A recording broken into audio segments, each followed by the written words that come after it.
ఏ నిమిషానికి ఏమి జరుగునో ఎవరు హించెదరు.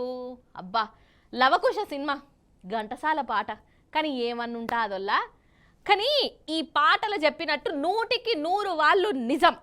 అసలు ఏ నిమిషానికి ఏమైతుందో ఎవ్వరు చెప్పలేరు కదా. అంతెందుకల్లా ఇప్పటికిప్పుడు ధూమ్ధామ్ ముచ్చట్లు ఎప్పుడు ఒడిచినాక నేనేం చేస్తానో నాకే తెలియదు. అంతేనా కాదా? సరే కానీ ఇప్పుడు ఈ వేదాంతం మాకెందుకమ్మా అని అంటారా? అయితే ఇప్పుడు ఒక షాపుకు పోదాం. షాపుకు ఆడ ఒక అక్క బట్టల బేరం చేస్తుంది. కానీ అప్పుడే ఏమైందంటే చూడురిగా మీరే ఏమైందో. బట్టల షాప్ ఉన్నట్టున్నది కదా. బట్టల దుకాణమే, కాకపోతే పెద్దది. ఎవరికి కావాల్సిన వాళ్ళు చూసుకుంటుర్రు.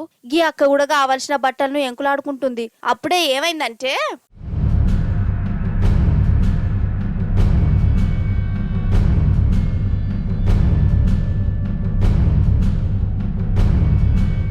అబ్బర బిడ్డ, ఏంటిది గిట్ల భూకంపం వచ్చినట్టు వచ్చింది.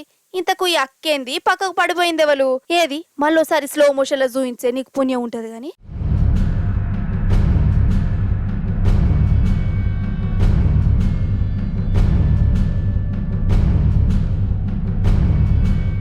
అయ్యయ్యో, సూషిరానులా గాషననుకున్న వాడెత్తు. పాపం ఈ అక్కది కిస్మత్ ఎట్లా గాలిపోయిందో కదా.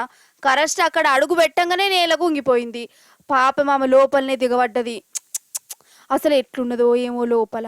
అసలు ఎందుకు గిట్లయిందో ఏం అర్థమైతలేదు. భూకంపమా? కానే కాదు. అన్నట్టు అటు దిక్కు పడిపోయింది మనిషి కాదు, బొమ్మనే. ఆ మనిషి బదులు బొమ్మ పడిపోయినా అయిపోవు. ఇగో ఇటు దిక్కు చూడురి. ఈ అక్క రాత మంచిగున్నది, ఆమెకి ఏం కాలే. ఎటురు కాలను సమజ్ కాలే. ఎటురుకుతే ఎటు పడిపోతామని ఆమె భయం.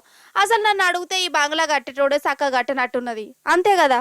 కానీ సుషిరానుల్లా కండ్లు మూసి తెరిచి అంతల్నే జీవితాలు గిట్లా ఉల్టా పల్టా అయిపోతాయి కదా.